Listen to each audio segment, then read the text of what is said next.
What's going on, guys? Welcome to our daily show where we discuss the fourth stimulus check update, what's going on in the United States, Washington, D.C., money, investing, and the next stimulus package, which has been announced at $3.5 trillion. And the House of Representatives is moving forward at it at $3.5 trillion. We're going to go over the latest details of it and the delivery timeline, when we can expect them to be voting on it and passing it in the House of Representatives. We're going to give you details and dates in this video, as well as when we can expect them to be passing it in the House of Representatives, with some dates, some timelines, and as well as government shutdown timelines, raising the debt ceiling timelines, and preventing the government from shutting down, and also preventing the government from a debt ceiling government default. That's right. The U.S. Treasury Secretary Janet Yellen says the government will default next month if they don't raise the debt ceiling. Yeah. There is a lot going on here. So we got a lot to cover here. So if you're new to the channel, make sure to subscribe down below. It's completely free to do so.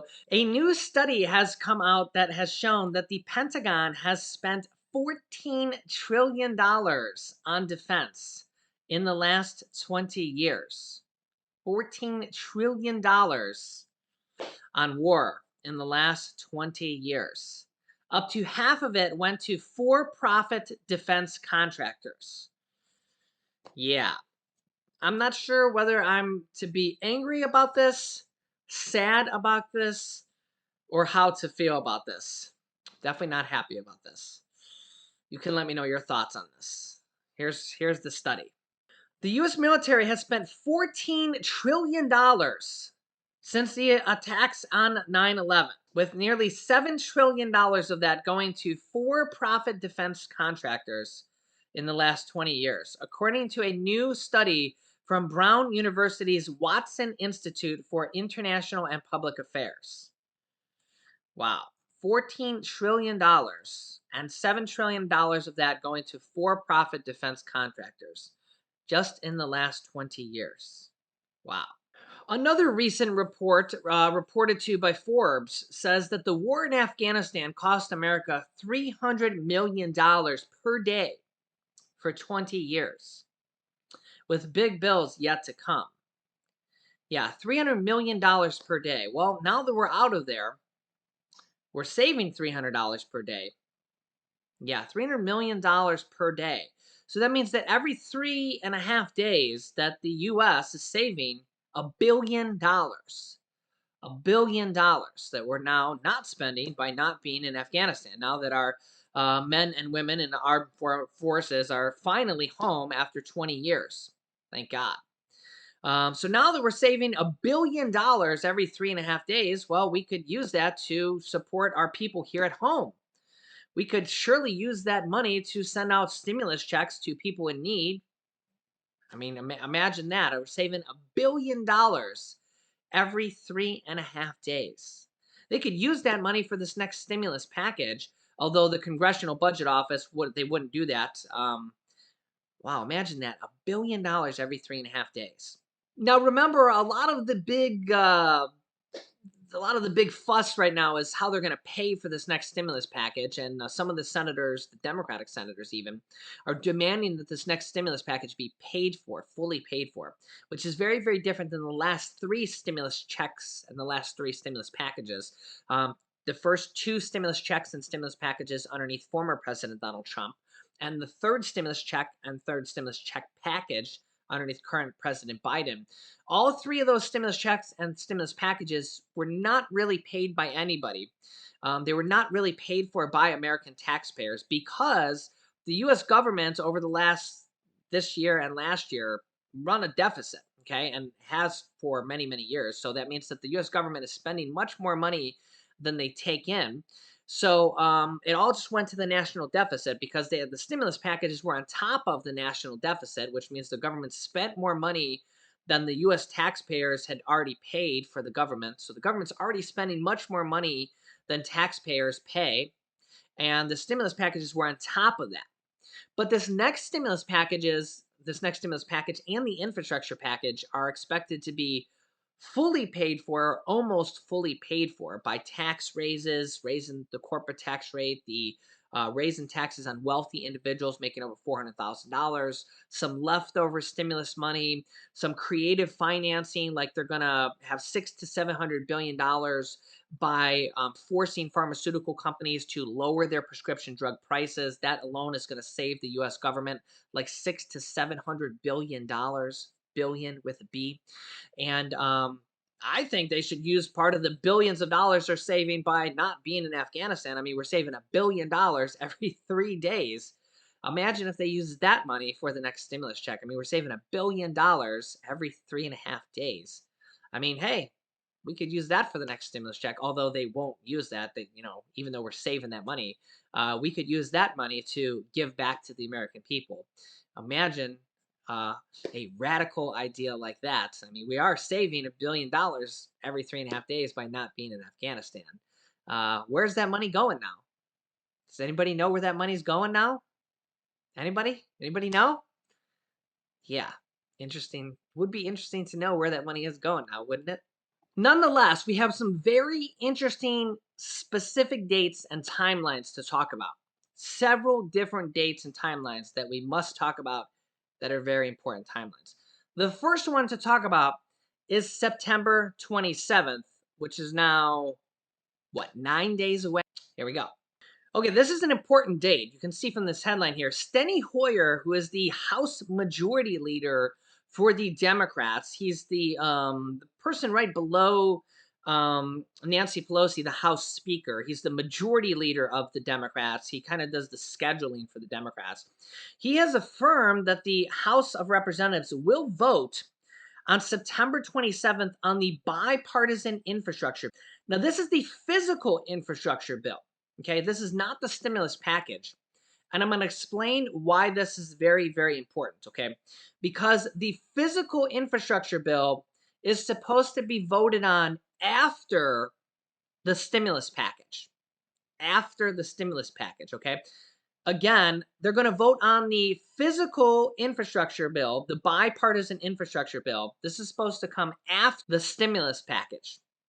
So if we're reading between the lines here, the stimulus package, if all goes according to plan, which it could not, we'll discuss this here in a second.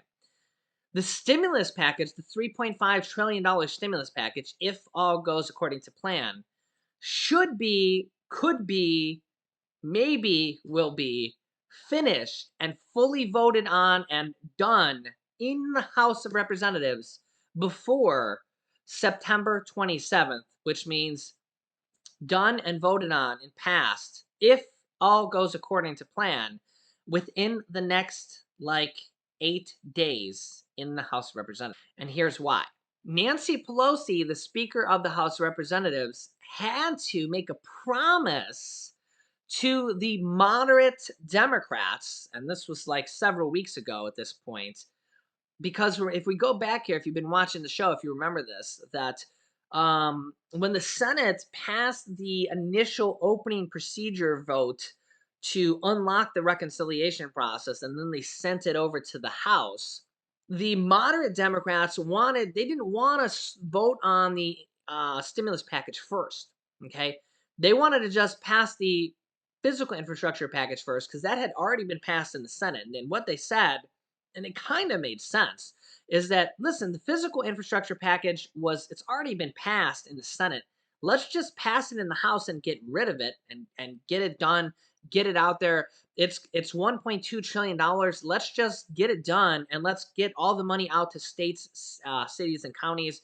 And it's going to send billions of dollars out to all 50 states. Roads, bridges, clean drinking water, sewer, internet, and millions of jobs over the course of many, many years. Okay, it's going to send a lot of jobs, money, billions of dollars to all 50 states.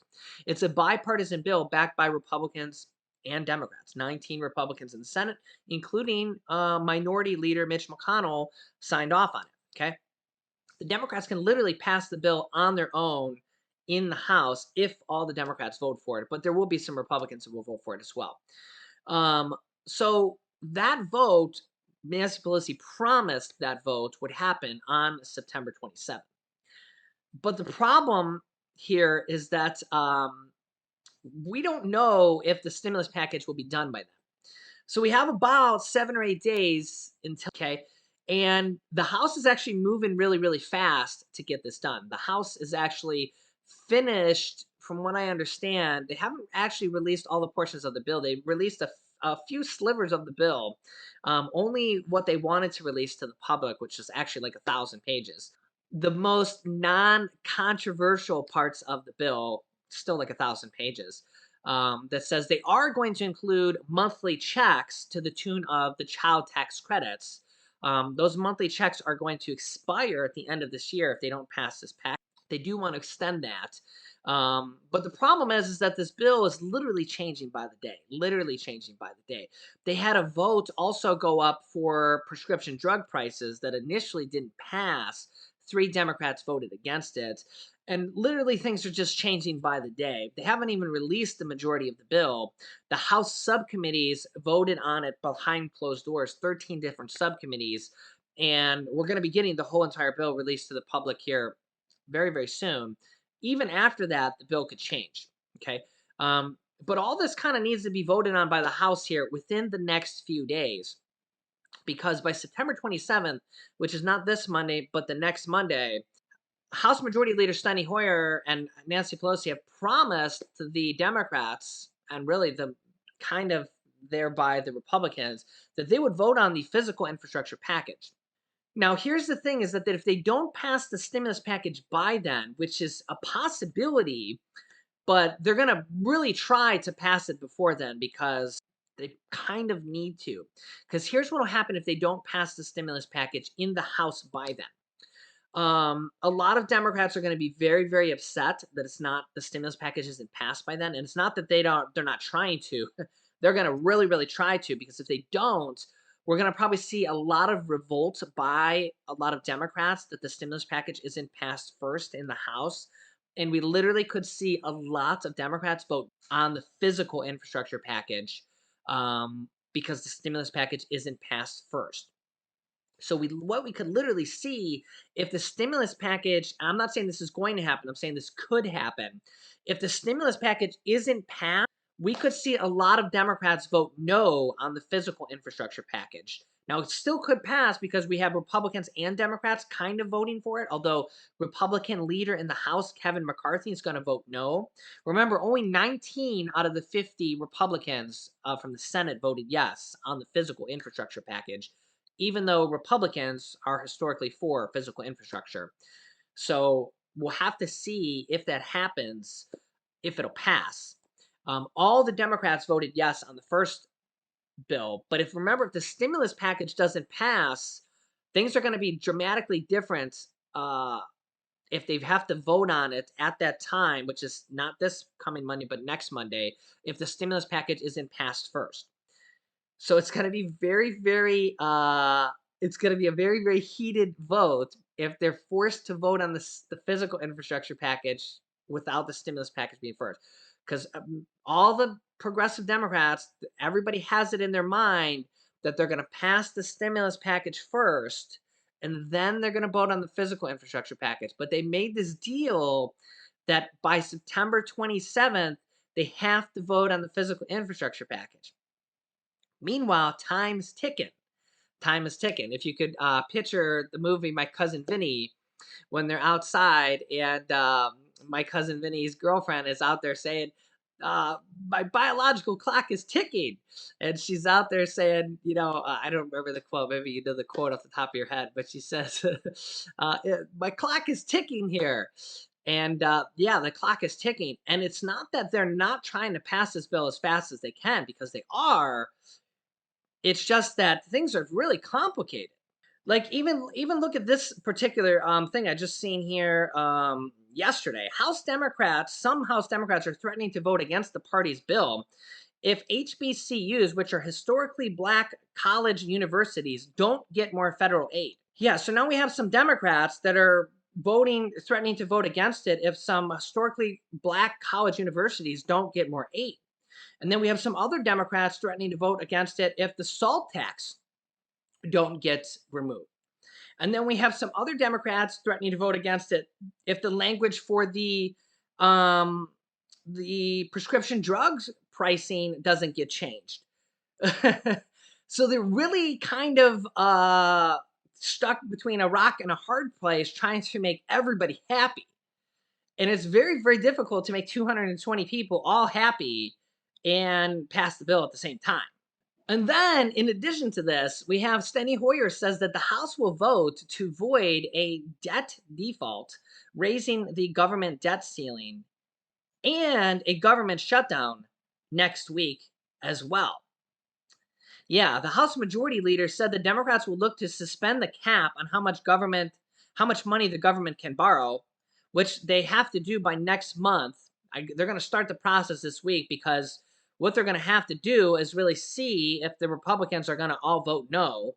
And if they start to vote no, that could really send a bad message to the world. And we're going to see what will happen. But Nancy Pelosi has said they're not going to include that in the reconciliation bill, the stimulus package.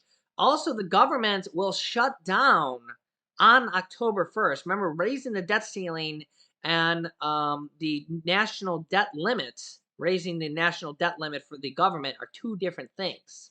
Yeah, so as you can see here, the federal government's fiscal calendar runs from October 1st to September 30th, meaning a shutdown will occur if lawmakers don't pass a budget by the end of the month. So by September 30th, if they don't pass a annual budget or a what they call a stopgap, the government will shut down, have a government shutdown on October 1st. Okay. And then you can see here, Congress must suspend or raise the debt ceiling before when the U.S. would default and risk missing payments to Social Security and the military. Lawmakers have until the end of this month to fund the government, while Treasury Secretary Janet Yellen has warned that extraordinary measures to stave off the debt limit are likely to run out in October. This article from CNBC says the Treasury is expected to exhaust those measures sometime in October and reach a, quote, drop dead date when the U.S. government would default for the first time ever. When it runs out of those measures, the U.S. will risk missing payments to Social Security, the military, and interest on its approximately $28 trillion of debt. So literally, if that happens, the government runs out of money, and we don't exactly know what will happen then because it's never happened before in the history of ever. The government would run out of money. So when the government runs out of money, everything runs dry. So what would happen? Well, we can't really answer that question because it's never happened before. CNBC here, NBC, says that when it runs out of those measures, the U.S. will risk missing payments to Social Security, the military, and interest on all its approximate $28 trillion of debt. So, like I have said in previous videos, defaulting on debt obligations in the entire country is the worst thing that can possibly happen. It's the worst case scenario. It's much, much worse than a temporary government shutdown. We've had government shutdowns before. That's really, really bad. A default on the country is exponentially worse. It's the worst thing that can happen short of, it's very, very, very bad. Let's just put it that way. We do not want this to happen. And that's why when I see this article that's from Fox News, it says over 100 House Republicans have signed a letter promising not to vote to raise the debt ceiling. And 46 members of the 50 Republicans, and what are they going to do? They're going to let the government default? And remember, they raised the debt ceiling 3 times during former President Donald Trump's presidency. They raised the debt ceiling under Obama's presidency, under Clinton presidency, under Bush's presidency. You have to raise the debt ceiling. If you don't raise the debt ceiling, the government defaults. It's literally the worst thing that could happen. I can't even, like, I'm beside myself to even think that this is an option. I don't even understand. So I don't know. They're going to have a vote on it. It looks like this upcoming week. There's going to be a lot this week, apparently. So they're going to try to get the stimulus package vote this week. They're going to try to get the government shutdown vote this week. They're going to try to get the debt limit ceiling vote this week. I'm actually surprised they've let the debt ceiling go this long. I mean, they should have voted on this by August 1st. And here we are, September 18th. The debt limit should not have gone this long, honestly. Republican, Democrat, Independent, doesn't matter who you are. We should not have been in this position. It's a very sad fact to say that we're running on extraordinary measures and the government's gonna run, the country's gonna run out of money in less than 30 days. How did we get in this position? Let me know your thoughts in the comments. I've been starting to see more and more comments that raising the debt ceiling needs to be priority number one. And I'm starting to realize that a lot of those people are right, because if the government runs out of money, it's gonna be the worst thing ever. I mean, short of a lot of really horrible things that have happened in the past, it's gonna be one of the worst things ever. Now, unless it like, I don't even know. Let's just hope it doesn't happen. Okay, I will keep you up to date with everything. Hopefully they pass all this stuff this week or get some significant progress done on a lot of this stuff this week. Thanks, guys, and I will see you in the next video. You in the next video. You in the next video.